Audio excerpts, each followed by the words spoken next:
Hello everybody and welcome to today's lesson from Ms. Duckworth's classroom. We are going to be looking at how to comment on imagery. This is lesson 3 in the selection of lessons that just look at generic poetry skills. So first of all, when it comes to analysing poetry, the key thing is to ensure that once you've identified a technique that you believe creates imagery, that you analyse it in detail. So today we're going to be looking at just techniques that create imagery. In other lessons we will look at structural techniques, we'll look at different aspects of form, but today it's just about language and how imagery can be created through language. So once you've decided which technique it is that's creating the imagery, then you need to really ask yourself, how can I analyse this technique and how can I analyse the language within this quotation? So some of these questions will really help you in terms of developing your skills of analysis when it comes to imagery. So I'm just going to run through 2 examples of how you can develop your analysis, and I feel this method can help you if you're not really sure where to start with imagery, if you're not sure where to begin, if you think, well, I can identify a simile, or I can identify a metaphor, I can identify personification, but I really don't understand what I can say about it. So we can simplify this and we can have a structure to your thought process that will help you in terms of how you think about imagery or how you think about language, but also how you develop your own response from your notes. So I like to call this an analysis chain because we start with the technique and we just move through the chain. And I think this idea of a chain is really helpful because it shows you how everything is tied together, how everything in a poem is linked quite closely. Nothing in a poem is by accident, everything is there for a reason, everything is there to have an effect, everything is linked together. So I'm going to look at 2 different GCSE poems. So these are from Cambridge IGCSE. The first one is a Duffy poem. It doesn't matter if you don't know the poem, really it's the skills that you need to be focusing on. So this is in Mrs. Toucher's class, which is about the speaker who's reminiscing on their past experiences at primary school and how joyous this is, but the mood and the tone also change as the speaker grows up, gets a little bit older and moves away from primary school. So the quotation that I've chosen for today is this one: "The laugh of a bell swung by a running child." So the first thing that I've done is I thought to myself, right, I really like this quotation. I know there's imagery in there. I know there's figurative language. First of all, I need to figure out what technique it is that I'm identifying and what I'm now going to comment on. And so this is how the chain works. You begin with the technique and then you move along the chain and you start to develop your understanding of how imagery is created, but also you develop your own response. So we start with personification. Now it's not really enough to identify techniques, and you really don't want to go through a poem and just technique spot. You don't want to do that. You want to be able to pull these techniques out but really analyse them in depth. So the first thing that we're going to do is, once we've identified the technique, is we're going to think about which word in this section gives meaning to the technique. So this here is the personification. This is the personification part of this quotation. And which word really gives meaning to it? So this is when you're focusing on your language and you're really zooming in. And it's this idea of laugh. This is the personification because we know that bells cannot do this. So here we've got laugh. If it helps you, you can draw images. It does help when I'm explaining this to a class to sometimes use drawings or pictures because it helps you to create that mental image, and it really helps you to understand what mental image the poet is trying to give you. So we have this idea of laughing. Then the next thing you do, you think, right, okay, what is this? What is this word that gives the technique its meaning? And what does it mean? I like to say, what does it mean in the real world? Outside of the poem, what does this word mean and what would you associate with it? So this is fairly simple because laughing, a laugh, is quite familiar to us all. But it's very easy to skip this when you're trying to talk about poetry because you tend to focus too much on the technique itself. You try and take it out of the poem, and you really shouldn't do that. You should look at it within the poem. So the first thing that we're going to do is consider what a laugh is. Very simple. It's an outward expression of joy. It shows amusement and it's usually spontaneous. By doing this, you're then able to think about, okay, so what now do I know about laugh, about the key word in this technique that helps me to maybe be on the way to understanding what the poet is trying to show me. So once we've understood what the word is, and it may not always be something so simple or so familiar to you, we then think about what are the connotations of this word. So really zooming in on our language here. So the connotations of a laugh, what does it make you think of? If I say laugh, what comes to mind? Joy, happiness, uncontrollable emotion, and playful attitude. Now the last part of our chain is where we take all of this knowledge and understanding and we link it to the text. And this is where we're making inference, and we're trying to think, why has this technique been used by the poet? Why has this particular word been used by the poet? What effect are they trying to create? And this is where you link it back to what the poem is about. So the poem is about childhood joy, but it's also about how the emotions and the perspective of the child changes as they grow up. This is from the beginning of the poem, where everything is really positive and happy and playful. So then we think, well, okay, this represents joy, innocence and freedom. And Duffy here is suggesting that even the bell is a part of the pleasure and enjoyment of school life. So the speaker is enjoying school life. The personification shows the bell is even a part of this enjoyment. The excitement of the children is reflected in the bell. Now, I can say this because I understand that the poem is about the excitement of the children. I know that this line is about the excitement of the children. So this last part is really where you link it specifically to what is happening at that point in the poem. And then you can think about overall, what's the message, what's the meaning of the poem, what am I supposed to understand, what is the poet trying to show me. But we can only really get to this point when we've considered the other elements of the chain, and we've really built something here, and we've linked everything together to get to this final point. So it may be a good idea for you to practice this method yourself a few times so you can experience what it's like to build up your response and to consider words and connotations and analysis.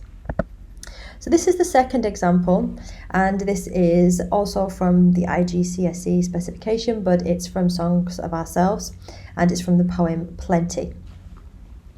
And so we've got the exact same structure here. We have our analysis chain, and the technique that I've chosen to comment on here is a metaphor. Okay, so the metaphor we have here is anchored down. So her lips stretched back and anchored down. Okay, so this is about parenting, it's about a mother. So which word gives meaning to the technique? So it's anchored. That's really the crux of this phrase, of this metaphor. It's about an anchor. And again, just an image helps you if you're not entirely sure what this word is, helps you to maybe just draw a little image or even draw your own interpretation. So what is it? Very, very basic. What is an anchor? What does it mean in the real world? How would we use it? When would we see one? So an anchor is used to hold something down or something in place, stop something from moving away. We use it for boats and ships, helps to keep the boat safe, okay? Just very basic, nothing too difficult here. You don't have to go overboard, you don't have to write lots and lots. You just have to secure your understanding of this image. Then what are the connotations of anchor? Something heavy, solid, immovable. Also can link to safety as well. It's tied to home. It's where you would pull something into port. You would anchor a ship to port. So then we think, right, okay, now I understand what the connotations of this word are. I understand how it can be interpreted. Then we're linking it back to the poem. So we're using our inference skills. We're thinking about what it means within the poem, bearing in mind our understanding of the poem as a whole. In this particular stanza, what is Duffy trying to show us about the mother? So then we can link it to a lot is weighing her down. She's maybe lost her buoyancy. She has heavy burdens, but also she is their anchor. She keeps them safe and secure. And this is where we come to the second part of this last element of the chain, where you layer your interpretation. So this is where you're offering multiple interpretations, and don't be afraid to do that. Don't be afraid to have your own ideas and think, what do I think it means? Could it also mean something else? How else could I view this? On the other hand, it may also suggest. Be confident in having multiple interpretations of something. That's the joy of literature. is you can always say that it has multiple meanings. You can also always interpret it in an alternative way. So we have all these different interpretations. A lot is weighing her down.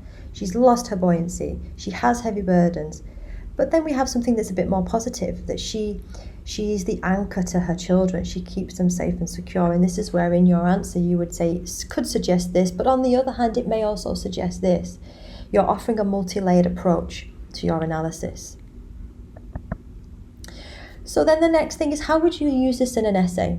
So it's all well and good to do this in note form, and I do recommend that you do this in note form. You do a few practices by yourself, do a few of your own chains, but then how do you take this, how do you put it in your own words to build up an essay? And what I've done is I've just colour-coded everything so you can see where I've taken these different elements of my analysis chain. So in her poem, in Mrs. Tilcher's class, Duffy uses personification. So I've identified the technique in my analysis chain. I want to make sure that it's clear that I do understand the technique. I want to put that in my essay. Duffy uses personification to describe the joys of childhood. So here, I'm using some of the ideas that I brainstormed for my analysis chain. So this is all in my point. The speaker notes how break time was signalled by the laugh of a bell swung by a running child. This is where I've embedded my quotation.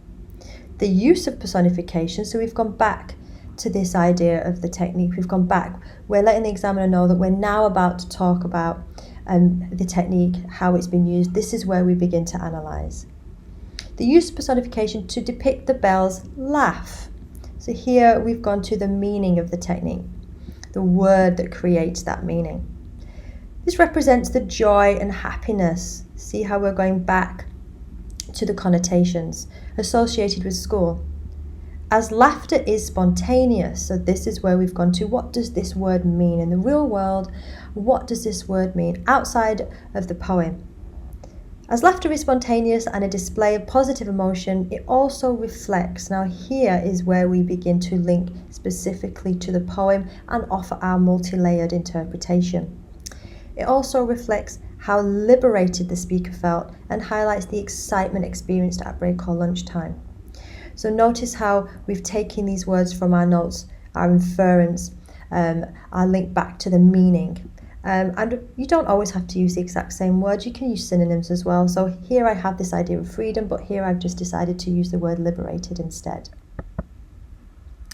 So hopefully that has been helpful for you. My final tips in terms of making sure that you are able to fully analyse the imagery in a poem is, do identify the part of the quotation or the phrase that gives the imagery the meaning, as we have done. What word is it that really creates that? And then by looking at the connotations of this word or phrase, you're really able to understand why it was chosen by the poet. You should always ask yourself, why this particular technique? Why this particular word? Why here in the poem? And then link all that back to what's happening in that particular part of the poem, what the poem is about, what the message is, what the poet's trying to show you, how you feel about it, what you understand. You can even bring context in if that's relevant. Brainstorm things that you associate with the image first. Before you jump straight to talking about it in the poem, do make sure that you understand that image before you look at it within the poem. Link everything back to what the poem is about. And I did discuss this in one of my other lessons on just generic poetry skills. Always try and start off with, what's the poem about? What am I supposed to understand? How do I feel at different points in the poem? What's the message of the poet? Once you've got that, that's your basis for everything. That will help you with your analysis and your interpretation and then your layering. All of that feeds back to, what is this poem about and what am I supposed to understand? Think about how the poet's taken this image and then used it to reflect an idea or a theme that they're trying to present to you. So the last thing, if you would like an extra resource to help you, then you can download this free resource from my website, missduckworthsclassroom.com. It's on the student zone section of the website, and you can type in there. It's fully editable, and it just means that you can use this for any poem in your anthology or a selection of poems throughout your anthologies, and just practice. Go through, pick an image, pick a technique, and then just think about how you build up your analysis. So thank you very much for watching this video. I hope it has been helpful, and do visit my website if you would like some more resources. Goodbye.